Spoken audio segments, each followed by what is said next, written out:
Assalamualaikum warahmatullahi wabarakatuh. Sahabat lintas hikmah yang beriman, sebelumnya kita telah membahas mengenai pentingnya salat. Selain perkara wajib yang harus dilakukan, salat juga merupakan amal yang paling dicintai oleh Allah. Dan dengan mengerjakan salat pula, dosa kita dapat diampuni oleh Allah.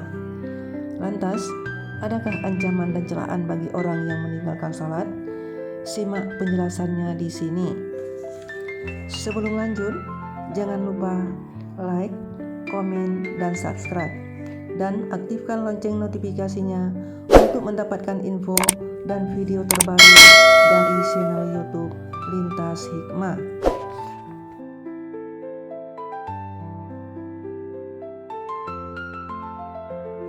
Dalam kitab-kitab hadis banyak disebutkan peringatan mengenai siksa pedih bagi siapa saja yang meninggalkan salat.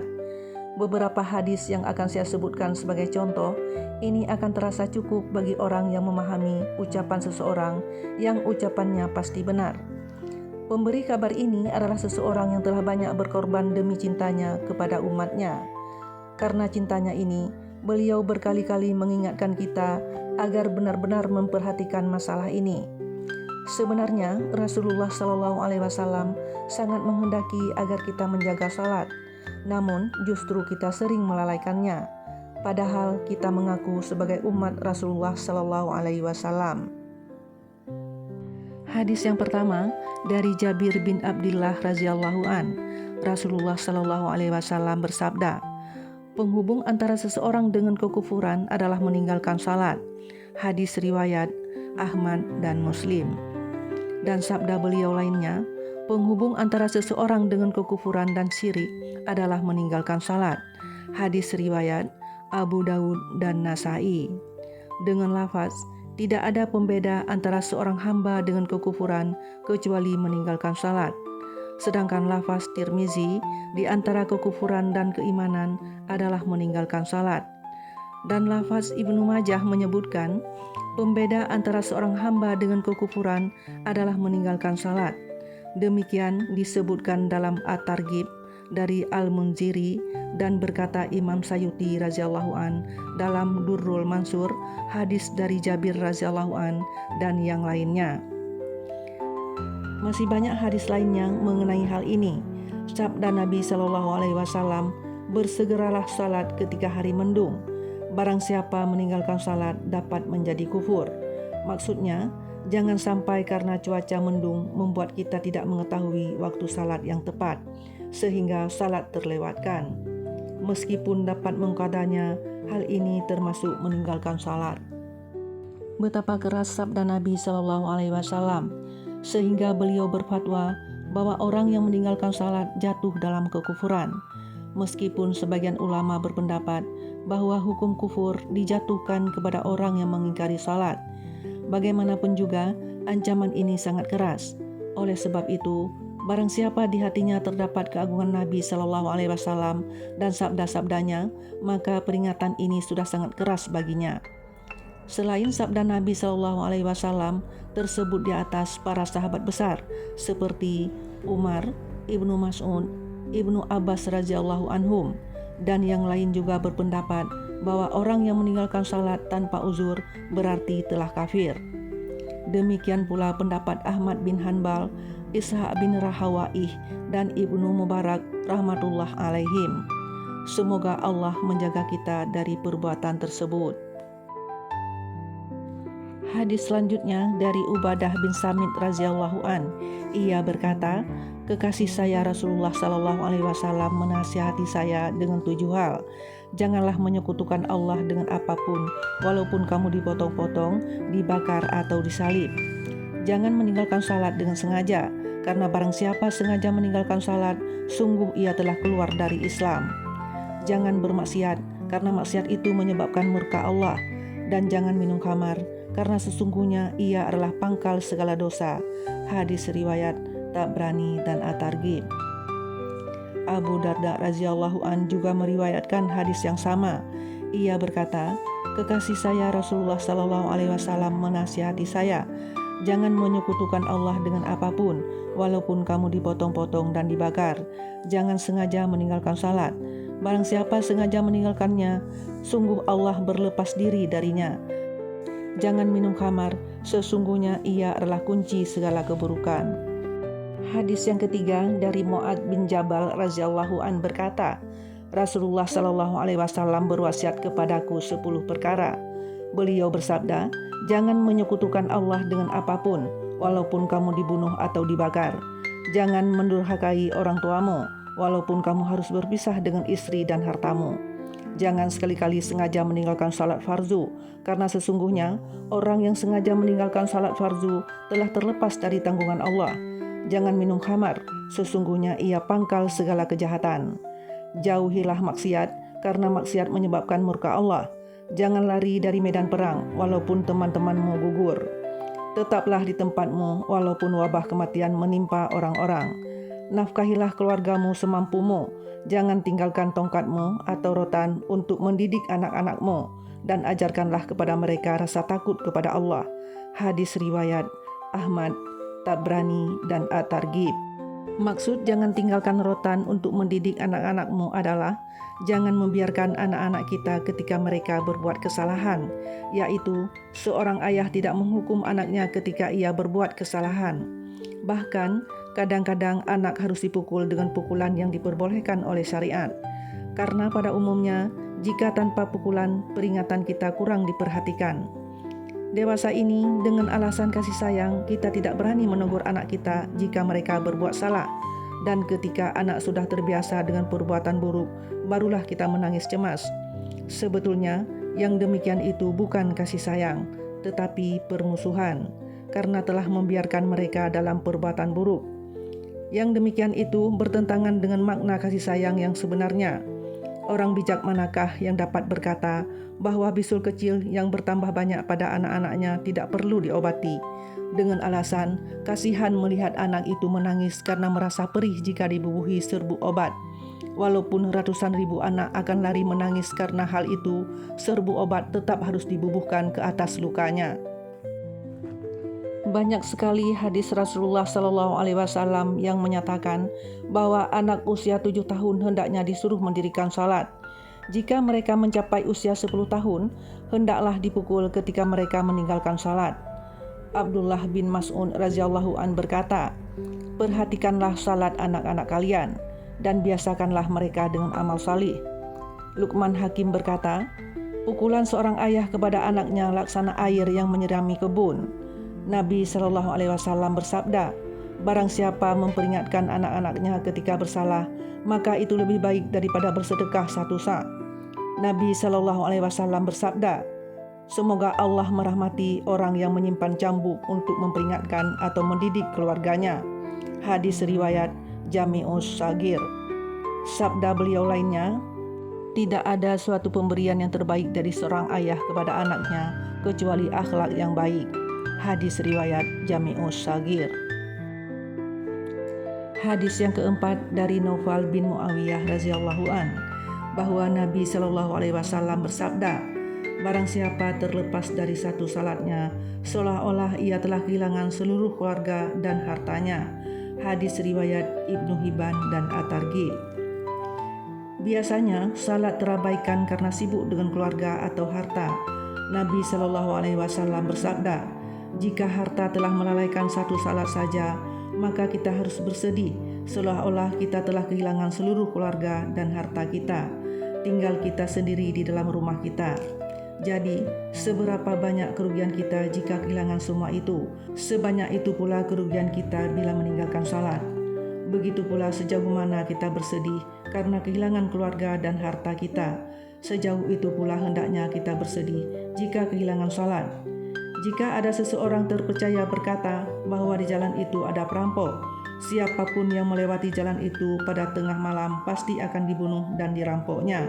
Maka siapakah yang berani melewati jalan itu pada malam hari? Jika malam hari begitu menakutkan, siang hari pun orang-orang akan enggan melewati jalan itu. Sedangkan Rasulullah Shallallahu Alaihi Wasallam adalah orang yang sangat terpercaya.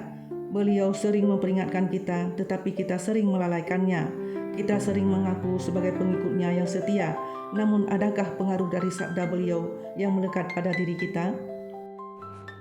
Selanjutnya, hadis dari Ibnu Abbas radhiyallahu anhu. Rasulullah Shallallahu alaihi wasallam bersabda, "Barang siapa menyatukan dua salat tanpa uzur, sungguh ia telah memasuki salah satu pintu dari pintu-pintu dosa besar." Hadis riwayat Hakim dan At-Targhib. Ali radhiyallahu an berkata, Rasulullah Shallallahu alaihi wasallam bersabda, "Jangan melambat-lambatkan tiga hal. Yang pertama, salat jika tiba waktunya. Yang kedua, jenazah jika siap dikuburkan. Yang ketiga, seorang gadis jika sudah menemukan jodohnya, cepat dinikahkan." Banyak orang yang mengaku sebagai orang yang taat beragama dan berdisiplin dalam menjaga salat. Namun terkadang mereka mengqadha salatnya di rumah masing-masing dengan alasan perjalanan, sibuk berdagang atau bekerja. Padahal banyak sekali waktu luang mereka. Jika hal ini dilakukan tanpa uzur, berarti mereka telah terjerumus ke dalam dosa besar, walaupun apa yang mereka lakukan hanya salat tidak pada waktunya. Memang dosanya tidak seperti dosa meninggalkan salat, tetapi salat tidak tepat waktu juga dapat menyeretnya pada dosa besar. Hadis yang keenam dari Abdullah bin Amir radhiyallahu anhu dari Nabi Shallallahu alaihi wasallam. Sesungguhnya pada suatu hari beliau mengingatkan masalah salat. Lalu beliau bersabda, "Barang siapa yang menjaga salat, salatnya akan menjadi cahaya, pembela dan penyelamat baginya pada hari kiamat. Dan barang siapa tidak menjaga salatnya, niscaya tidak ada cahaya, pembela dan penyelamat baginya. Dan pada hari kiamat ia akan dikumpulkan bersama Fir'aun, Haman dan Ubay bin Khalaf." Hadis riwayat Ahmad dan Ibnu Hibban. Semua orang pasti tahu siapakah Fir'aun dan bagaimana kekufurannya sehingga ia menyebut dirinya Tuhan, dan Haman adalah perdana menterinya. Sedangkan Ubay bin Khalaf adalah musuh besar Islam dari kaum musyrikin Makkah. Sebelum hijrah, Ubay bin Khalaf pernah berkata kepada Nabi Shallallahu alaihi wasallam, "Aku telah memelihara seekor kuda dengan memberinya cukup makan, dan dengan kuda itu aku akan membunuhmu, hai Muhammad." Na'udzubillahi min dzalik. Sahut Nabi Shallallahu alaihi wasallam, "Insya Allah aku yang akan membunuhmu." Ketika terjadi perang Uhud, Ubay bin Khalaf mencari Nabi Shallallahu alaihi wasallam dan berkata, "Jika hari ini Muhammad lolos dariku, pasti aku akan celaka." Ketika ia menemukan Nabi Shallallahu alaihi wasallam, para sahabat hendak membunuhnya dari jauh. Tetapi Nabi Shallallahu alaihi wasallam mencegahnya, "Biarkan ia mendekat." Ketika Ubay sudah mendekat, Nabi Shallallahu alaihi wasallam menarik sebilah tombak dari salah seorang sahabat. Lalu beliau melemparkannya ke arah Ubay dan berhasil menggores lehernya. Meskipun hanya tergores sedikit, Ubay terjatuh dari kudanya beberapa kali dan jatuh bangun. Lalu ia berlari kepada pasukannya sambil berteriak, "Demi Tuhan, dia Nabi Shallallahu alaihi wasallam telah membunuhku." Meskipun teman-temannya menenangkannya dengan berkata, "Jangan khawatir, itu hanya goresan." Namun ia tetap meyakini ucapan Nabi Shallallahu alaihi wasallam ketika di Mekah bahwa beliau akan membunuhnya. "Demi Tuhan, seandainya Muhammad hanya meludahiku pun, aku pasti akan mati olehnya." Ubay bin Khalaf terus berteriak seperti seekor sapi jantan. Abu Sufyan yang pada saat itu sebagai panglima perang mereka berusaha membujuk Ubay dan berkata, "Itu hanya goresan, tidak perlu kamu takut." Jawabnya, "Tahukah kamu siapakah yang telah melukaiku ini? Dia adalah Muhammad Sallallahu Alaihi Wasallam. Aku bersumpah demi Latta dan Uzza, seandainya penderitaanku ini dibagikan ke seluruh orang Hijaz, niscaya mereka akan binasa. Di Mekah, Muhammad Sallallahu Alaihi Wasallam pernah berkata kepadaku bahwa ia akan membunuhku, dan ketika itu juga hatiku merasa yakin bahwa aku akan mati di tangannya. Aku tidak dapat lari darinya. Jika setelah berkata seperti itu, Muhammad Sallallahu Alaihi Wasallam meludahiku saja, pasti aku akan mati di tangannya." Dalam perjalanan pulang, sehari sebelum tiba di Mekah, Ubay bin Khalaf pun mati. Perhatikanlah, seharusnya kita merasa cemburu dan menjadikan hal ini sebagai pelajaran bagi kita. Bahkan seorang kafir tulen, musuh Nabi Shallallahu Alaihi Wasallam, sangat meyakini ucapan beliau tanpa ada keraguan sedikit pun terhadap ucapan beliau tentang kematiannya. Sedangkan kita yang mempercayai kenabian beliau, meyakini setiap ucapannya, mempercayai kepastian petunjuk-petunjuknya, dan mengaku sangat mencintainya dan membanggakan diri sebagai umatnya. Tetapi manakah sabda-sabda Nabi SAW yang telah kita amalkan? Dan sejauh manakah kita takut terhadap ancaman azab yang disampaikan oleh Nabi SAW kepada kita? Setiap muslim mestinya bercermin untuk mengoreksi diri masing-masing sebelum ia membicarakan urusan orang lain. Dalam Az-Zawir, Ibnu Hajar radhiyallahu an menulis kisah Qarun, Fir'aun, dan yang lain, bahwa orang yang malas melaksanakan sholat, ia akan bernasib seperti Fir'aun, Qarun, dan Haman. Seseorang yang melalaikan salat karena sibuk mencari harta, maka ia akan dibangkitkan bersama Qarun. Dan jika ia melalaikan salat karena kekuasaan dan pemerintahan, maka ia akan dibangkitkan bersama Fir'aun. Jika ia melalaikan salat karena jabatan dan relasi, maka ia akan dibangkitkan bersama Haman. Jika ia melalaikannya karena perdagangan, maka ia akan dibangkitkan bersama Ubay bin Khalaf. Dan setelah ia dibangkitkan bersama orang-orang tersebut, maka azab ke atas mereka pun sama sebagaimana yang telah diterangkan dalam sebagian hadis. Walaupun kedudukannya masih diperbincangkan, namun tidak ada keraguan lagi bahwa azab Jahannam adalah azab yang paling pedih. Walaupun bagi orang-orang yang di dalam hatinya terdapat iman, insya Allah suatu saat ia akan dibebaskan dari neraka Jahannam, dan orang-orang kafir akan selamanya berada di neraka. Namun tahukah kita berapa lamakah mereka akan berada di neraka? Mungkin mereka harus berdiam di dalamnya beribu-ribu tahun. Na'udzubillahi min dzalik. Selanjutnya hadis yang ke-7. Sebagian ulama berkata bahwa disebutkan dalam hadis, barang siapa menjaga salatnya, niscaya Allah akan memuliakannya dengan 5 perkara. Yang pertama, dihilangkan kesempitan hidupnya. Yang kedua, diselamatkan dari azab kubur. Yang ketiga, diberikan catatan amal melalui tangan kanannya. Yang keempat, melintasi sirat secepat kilat. Yang kelima, masuk surga tanpa hisab. Dan barang siapa melalaikan salat, Allah akan menyiksanya dengan 15 azab. 5 azab di dunia, 3 azab ketika mati, 3 azab di dalam kubur, dan 3 azab pada saat dibangkitkan. 5 siksa ketika berada di dunia ini, yaitu dicabut keberkahan umurnya, terhapus ciri-ciri kesalehan di wajahnya, seluruh amal perbuatannya tidak diberi pahala oleh Allah, doanya tidak diangkat ke langit, dan tidak mendapat bagian dari doa orang-orang saleh.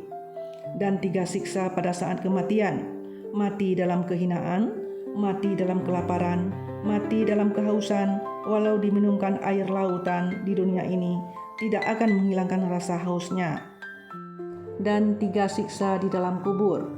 1. Dihimpit oleh kuburnya sehingga tulang rusuk kiri dan kanannya saling bersilangan. Yang kedua, dinyalakan api di dalam kuburnya dan ia diguling-gulingkan di dalam api itu siang dan malam. Yang ketiga, Allah memasukkan ular berbisa bernama Suja'ul Aqra ke dalam kuburnya. Yang kedua, matanya memancarkan api dan kukunya dari besi yang panjang setiap kukunya sepanjang sehari perjalanan. Ular itu akan memekik kepadanya dengan suara seperti halilintar yang menyambar. Aku adalah Suja'ul Aqra. Tuhanku telah menyuruhku agar memukulmu karena kamu telah melalaikan salat subuh hingga terbit matahari, karena kamu telah melalaikan salat zuhur hingga asar, karena kamu telah melalaikan salat asar hingga maghrib, karena kamu telah melalaikan salat maghrib hingga isya, karena kamu telah melalaikan salat isya hingga subuh. Setiap pukulan akan membenamkannya ke tanah sedalam 70 hasta. Ia terus disiksa seperti ini dalam kuburnya sampai hari kiamat. Semoga Allah Subhanahu wa Ta'ala menjauhkan kita dari azab kubur.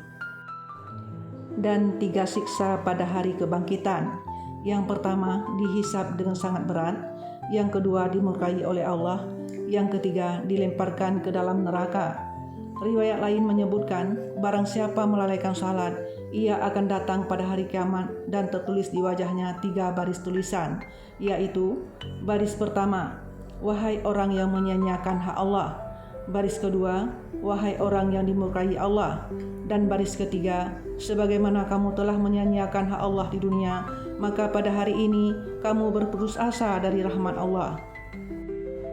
Disebutkan dalam riwayat pertama bahwa barang siapa yang meninggalkan salat maka ia telah terkeluar dari Islam, dan sebesar atau sekecil apapun azab yang telah atau akan disebutkan, semuanya merupakan azab atas perbuatannya. Namun walaupun ia telah berbuat dosa, Allah berfirman, yang artinya, sesungguhnya Allah tidak akan mengampuni dosa syirik, dan ia mengampuni dosa selain itu bagi siapa yang dia kehendaki. Quran Surah An-Nisa ayat 116. Menurut ayat ini dan menurut ayat-ayat dan hadis-hadis lain, jika Allah Subhanahu wa Ta'ala berkenan mengampuni, maka ampunan itu merupakan keberuntungan yang besar. Disebutkan dalam beberapa hadis bahwa pada hari hisab Allah Subhanahu wa Ta'ala akan mengadakan 3 sidang pengadilan. Yang pertama, pengadilan antara kufur dan Islam yang tidak akan ada pengampunan. Yang kedua, pengadilan hak-hak sesama manusia, hak yang tidak ditunaikan akan dituntut, dan ada juga yang diampuni tergantung orangnya. Yang ketiga, pengadilan terhadap kewajiban dalam menunaikan hak-hak Allah Subhanahu wa Ta'ala. Dalam sidang ini, pintu ampunan Allah Subhanahu wa Ta'ala terbuka lebar. Atas dasar ini, hendaknya kita memahami bahwa segala perbuatan kita ada balasannya, tetapi kasih sayang Sang Maharaja juga tetap ada. Masih banyak lagi hadis yang menerangkan jenis azab dan pahala Allah di akhirat kelak. Dalam Sahih Bukhari disebutkan bahwa biasanya setelah salat subuh, Rasulullah SAW bertanya kepada para sahabatnya, barangkali di antara mereka ada yang bermimpi dalam tidurnya. Jika ada, beliau akan menerangkan arti mimpi tersebut. Pada suatu hari, setelah bertanya kepada para sahabat, beliau bercerita, "Tadi malam aku bermimpi. Aku didatangi oleh 2 orang, lalu mereka membawaku pergi." Lalu Nabi SAW menceritakan mimpi beliau yang panjang, yaitu tentang neraka dan surga dengan berbagai siksa di dalamnya. Beliau melihat seseorang membawa sebongkah batu besar, lalu dipukulkan kepalanya dengan keras sehingga batu itu terlempar jauh dan kepalanya hancur. Kemudian ia bangun lagi dan kepalanya utuh kembali.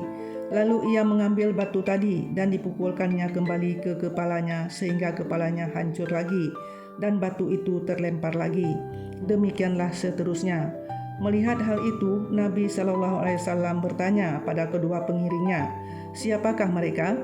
Keduanya memberitahu bahwa mereka adalah orang-orang yang membaca Al-Quran tetapi lalu meninggalkannya dan tidur tanpa mendirikan salat fardu. Dalam hadis lain yang semakna dengan kisah di atas disebutkan bahwa Nabi SAW bermimpi melihat segolongan orang yang disiksa seperti di atas. Lalu Jibril alaihissalam menjelaskan bahwa mereka adalah orang-orang yang malas mengerjakan salat. Hadis riwayat At-Targhib wa Tarhib. Mujahid radhiyallahu an berkata, orang yang menjaga waktu salat akan mendapat keberkahan seperti keberkahan Nabi Ibrahim alaihissalam dan anak-anaknya. Hadis riwayat Darul Mansur. Anas radhiyallahu an berkata, Rasulullah SAW bersabda, barang siapa yang meninggalkan dunia dalam keadaan beriman dan beribadah dengan ikhlas, mendirikan salat, membayar zakat, maka ia akan keluar meninggalkan dunia ini dalam keadaan Allah Subhanahu wa Ta'ala meridainya. Anas radhiyallahu an meriwayatkan dari Nabi SAW, Allah Subhanahu wa Ta'ala berfirman, "Aku ingin menurunkan azab di suatu tempat, tetapi karena ada orang-orang yang memakmurkan masjid-masjid, mereka saling berkasih sayang semata-mata karena Allah Subhanahu wa Ta'ala, dan pada akhir malam mereka beristighfar memohon ampunan, maka aku tangguhkan azab tersebut." Hadis riwayat Durrul Mansur. Abu Darda radhiyallahu an menulis surat kepada Salman radhiyallahu an, "Perbanyaklah waktumu di masjid. Aku mendengar Nabi SAW bersabda, masjid adalah rumah para mutakin, dan Allah Subhanahu wa Ta'ala telah berjanji bagi orang-orang yang banyak meluangkan waktunya di masjid, akan aku curahkan rahmatku ke atas mereka, akan kuberikan mereka ketenangan, dan akan kumudahkan mereka melewati sirat pada hari kiamat, dan aku akan ridha kepada mereka." Abdullah bin Mas'ud radhiyallahu an berkata, Nabi SAW bersabda, masjid adalah rumah Allah. Barang siapa mendatangi sebuah rumah, ia akan dihormati oleh pemiliknya. Barang siapa mendatangi masjid atau rumah Allah, pasti Allah akan menghormatinya. Abu Sa'id Al-Khudri radhiyallahu anhu meriwayatkan, Rasulullah Shallallahu alaihi wasallam bersabda, barang siapa mencintai masjid, Allah akan mencintainya. Dari Abu Hurairah radhiyallahu anhu, Rasulullah Shallallahu alaihi wasallam bersabda, ketika mayat dibawa ke kubur, orang-orang akan menyertai mayat itu. Sebelum mereka kembali dari kubur, malaikat akan mendatangi mayat dan menanyainya. Pada saat itu, jika ia seorang mukmin, maka salat akan mendekati kepalanya, zakat di sisi kanannya, puasa di sisi kirinya, dan amal salih di kakinya, sehingga tidak ada satupun yang dapat mendekatinya. Malaikat akan berdiri dan bertanya dari jauh. Hadis riwayat Durrul Mansur. Sahabat radhiyallahu an berkata, jika keluarga Rasulullah Shallallahu alaihi wasallam mengalami kesulitan, beliau akan menyuruh mereka untuk mendirikan salat sambil membaca ayat yang artinya, suruhlah keluargamu atau umatmu untuk salat dan bersabarlah atasnya. Kami tidak meminta rezeki kepadamu, kamilah yang memberi rezeki kepadamu, dan akibat yang baik adalah bagi orang-orang yang bertakwa. Quran Surah Taha ayat 132. Asma radhiyallahu anha meriwayatkan bahwa ia mendengar Rasulullah Shallallahu alaihi wasallam bersabda, pada hari kiamat semua orang akan dikumpulkan di suatu tempat. Suara yang diumumkan oleh malaikat pasti akan terdengar oleh semua orang. Malaikat mengumumkan, siapakah orang yang selalu mengingat dan memuji Allah dalam keadaan senang atau susah? Maka sekelompok manusia berdiri dan masuk surga tanpa hisab. Lalu malaikat akan mengumumkan lagi, siapakah orang yang menggunakan waktu tidurnya untuk beribadah kepada Allah dan menjauhkan diri dari tempat tidurnya? Maka sekelompok manusia bangun dan masuk surga tanpa hisab. Lalu malaikat mengumumkan lagi, siapakah yang perdagangan dan jual belinya tidak melalaikannya dari mengingat Allah? Maka sekelompok manusia bangun dan masuk surga tanpa hisab. Sedangkan hadis lain menjelaskan bahwa akan diumumkan, penduduk masyar akan mengetahui siapakah orang yang termulia, siapakah yang tidak melalaikan Allah dalam perdagangannya dan tidak juga lalai mendirikan salat. Hadis riwayat Durrul Mansur. Syekh Nasar Sumarkandi radhiyallahu an juga menulis hadis ini dalam Tanbihul Ghafilin. Ia menambahkan bahwa setelah ketiga golongan ini masuk surga tanpa hisab, datanglah seekor ular sebesar leher unta dan sangat panjang. Matanya berapi dan fasih berbicara. Ular itu berkata, aku diperintah untuk mengambil orang-orang yang sombong dan buruk akhlaknya. Lalu ular itu mematuk sekelompok manusia seperti hewan ternak memakan biji-bijian, lalu melempar mereka ke neraka. Kemudian ia keluar lagi dan berkata, sekarang aku diutus kepada setiap orang yang menyakiti Allah dan Rasul-Nya. Maka orang-orang yang dicari itu dipatuknya lalu dilempar ke jahanam. Kemudian ia muncul lagi dan mematuk orang-orang yang suka menggambar dan melukis makhluk hidup dan melemparnya ke neraka jahanam. Setelah ketiga golongan itu masuk neraka, barulah hisab dimulai ke atas manusia lainnya. Dikatakan bahwa pada zaman dahulu setan dapat terlihat oleh mata manusia. Seseorang berkata kepada setan, beritahukan kepadaku bagaimana caranya agar aku dapat menjadi sepertimu. Setan menjawab, baru kali ini aku mendengar pertanyaan seperti itu dari manusia. Untuk apa kamu menanyakannya? Orang itu menjawab, hatiku menginginkan seperti itu. Kata setan, caranya bermalas-malaslah dalam salat dan bersumpahlah sekehendakmu. Campur adukkan antara yang benar dan yang dusta. Sahut orang itu, demi Allah, aku berjanji tidak akan bermalas-malasan dalam salat dan tidak akan bersumpah. Sahut setan, sungguh aku belum pernah berbicara dengan orang secerdik kamu.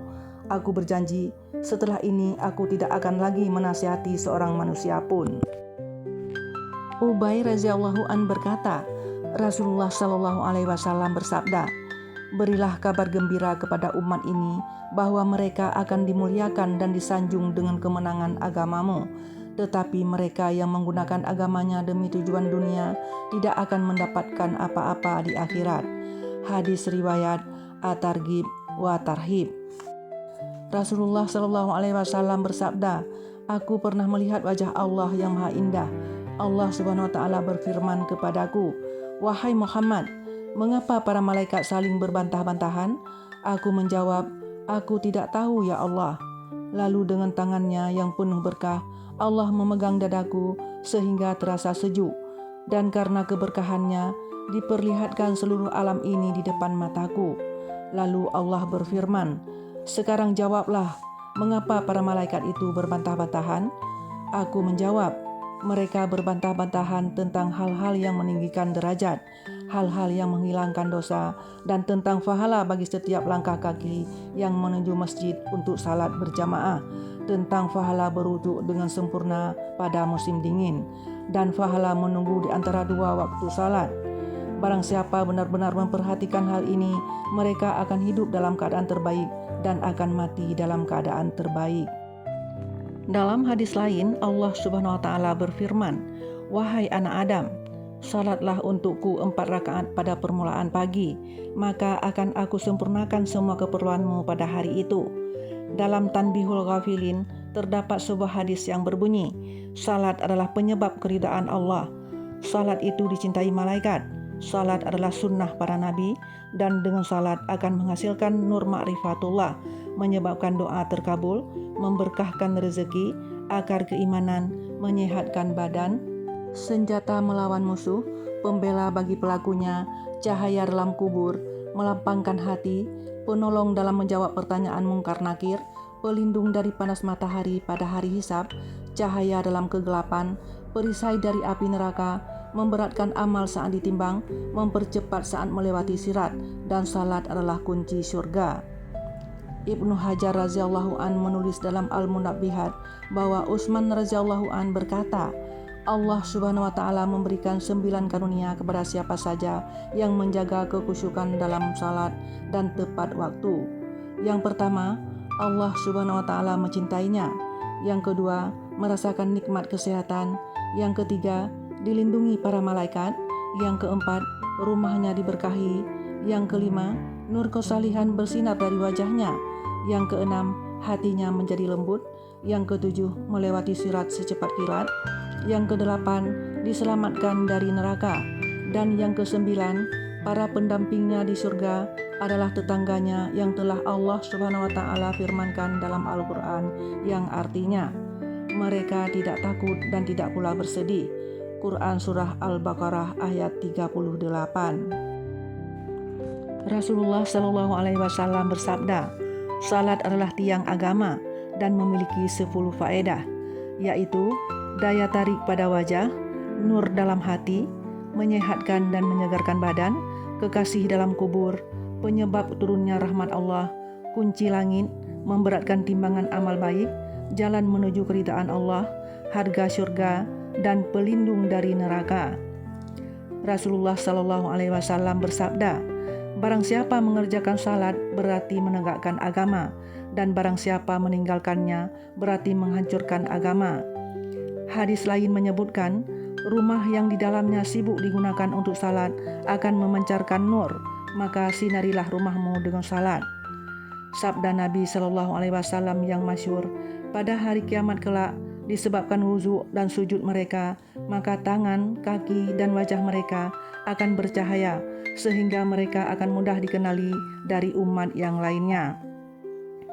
Hadis lain dinyatakan, jika azab akan diturunkan dari langit, maka orang yang memakmurkan masjid akan terhindar dari azab tersebut. Hadis riwayat Jami'us Shaghir. Dalam berbagai riwayat disebutkan bahwa api neraka diharamkan bagi anggota badan yang dipakai untuk sujud. Jika karena suatu amal buruk lalu kita dimasukkan ke neraka, maka anggota badan yang digunakan untuk sujud tidak akan disentuh api neraka. Juga diriwayatkan salat akan menghitamkan wajah setan dan sedekah mematahkan tulang punggungnya. Hadis riwayat Jami'us Shaghir. Hadis yang lain menyebutkan salat adalah obat bagi penyakit. Ada sebuah kisah mengenai hal ini. Ketika Nabi Shallallahu Alaihi Wasallam melihat Abu Hurairah radhiyallahu an menekan perutnya, beliau bertanya, adakah perutmu sakit? Jawab Abu Hurairah radhiyallahu an, benar ya Rasulullah. Sabda beliau, bangun dan salatlah, karena salat adalah obat. Hadis riwayat Tafsir Ibnu Katsir. Rasulullah Shallallahu Alaihi Wasallam pernah melihat surga di dalam mimpinya, dan beliau mendengar suara langkah terompah Bilal radhiyallahu an di surga. Esoknya beliau bertanya kepada Bilal radhiyallahu an, apakah amal istimewamu sehingga suara langkah terompahmu telah kudengar di surga? Jawab Bilal radhiyallahu an, saya selalu berusaha menjaga wudhu.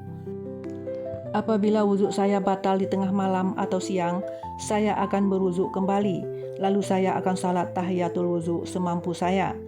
Safitri radhiyallahu an berkata, orang yang meninggalkan salat subuh akan dipanggil oleh para malaikat, wahai penjahat. Dan orang yang meninggalkan salat zuhur akan dipanggil, wahai orang yang rugi. Dan orang yang meninggalkan salat asar akan dimasukkan dalam golongan ahli maksiat. Dan yang meninggalkan salat maghrib akan dipanggil, hai kafir. Sedangkan yang meninggalkan salat isya akan dipanggil, hai orang-orang yang melalaikan Allah. Hadis riwayat Ghaliyatul Mawaid. Allamah Sya'rani radhiyallahu an berkata, ketahuilah bahwa musibah akan dijauhkan dari tempat yang penduduknya menjaga salat. Sebaliknya, musibah akan terus menimpa tempat yang penduduknya melalaikan salat. Tempat-tempat itu akan dilanda berbagai bencana, gempa bumi, halilintar, dan rumah-rumah ditelan ke dalam tanah. Tidak mengherankan jika hal itu terjadi. Hendaknya kita tidak berpikir, aku adalah orang yang menjaga salat dan orang lain bukan urusanku. Sebab jika suatu bencana menimpa suatu tempat, maka bencana itu akan menimpa seluruh penduduknya. Ia menyebutkan hadis Nabi Shallallahu Alaihi Wasallam ketika ditanya, apakah kita ditimpa azab bila ada di antara kita orang-orang saleh? Jawab beliau, iya, jika kemungkaran sudah merajalela. Oleh sebab itu, kita hendaknya benar-benar berusaha mengajak kepada kebenaran dan mencegah kemungkaran. Hadis riwayat Lawaqihul Anwar. Selanjutnya hadis ke-8.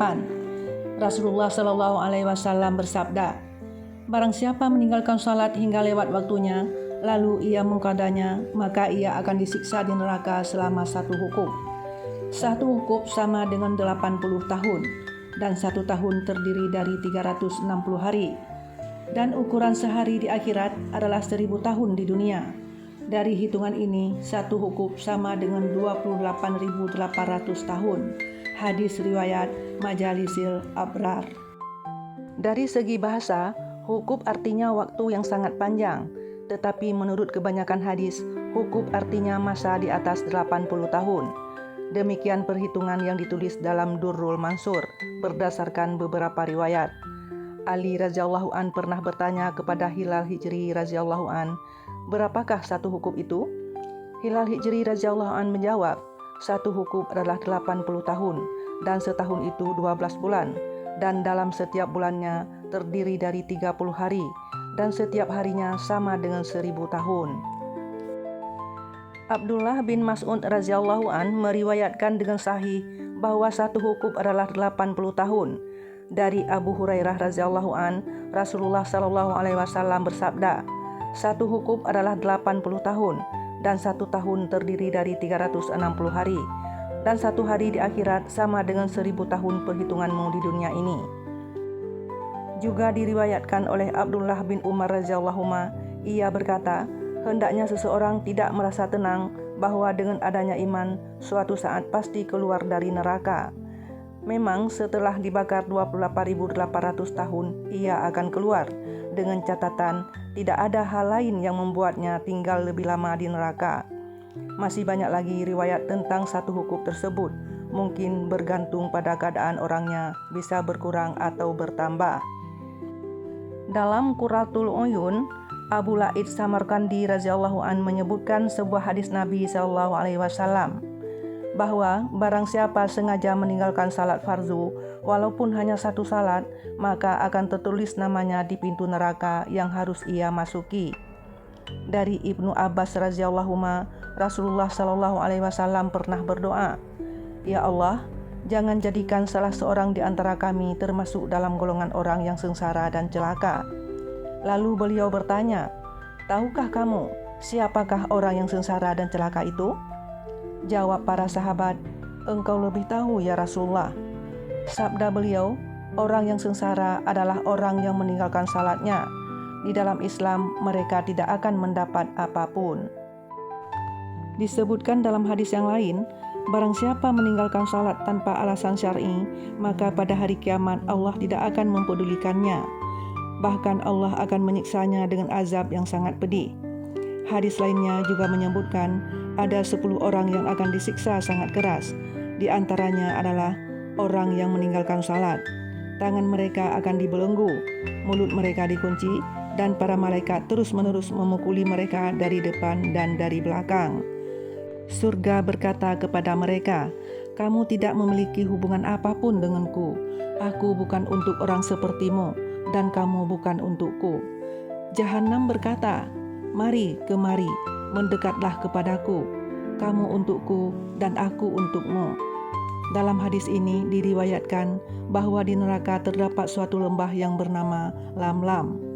Di dalamnya ada seekor ular yang sangat besar, sebesar leher unta, dan panjangnya seperti sebulan perjalanan. Ular itu diciptakan untuk menyiksa orang-orang yang meninggalkan salat. Hadis lain menyebutkan bahwa di neraka ada sebuah lembah bernama Jubbul Hazan. Di dalamnya ada sebuah rumah kalajengking. Seekor kalajengking lebih besar daripada keledai, dan kalajengking itu diciptakan untuk menyiksa orang-orang yang meninggalkan salat.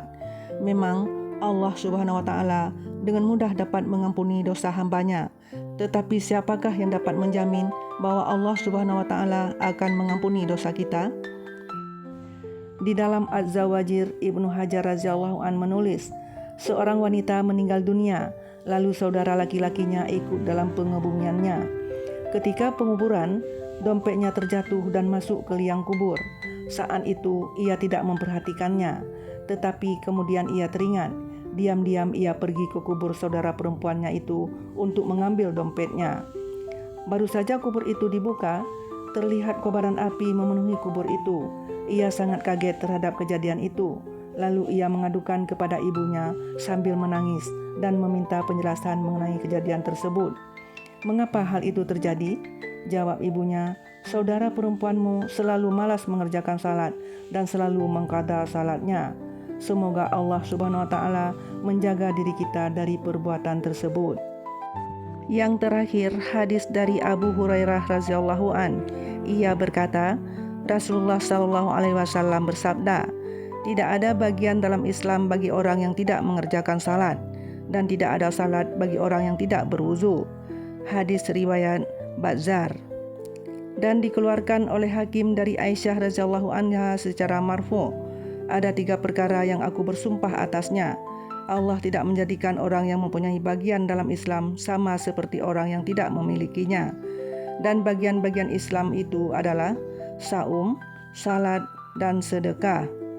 Tabrani juga meriwayatkan dari Ibnu Umar radhiyallahu anhu secara marfu, "Tidak ada agama bagi orang yang tidak salat, dan sesungguhnya kedudukan salat dalam Islam seperti kepala pada badan." Hadis riwayat Durrul Mansur.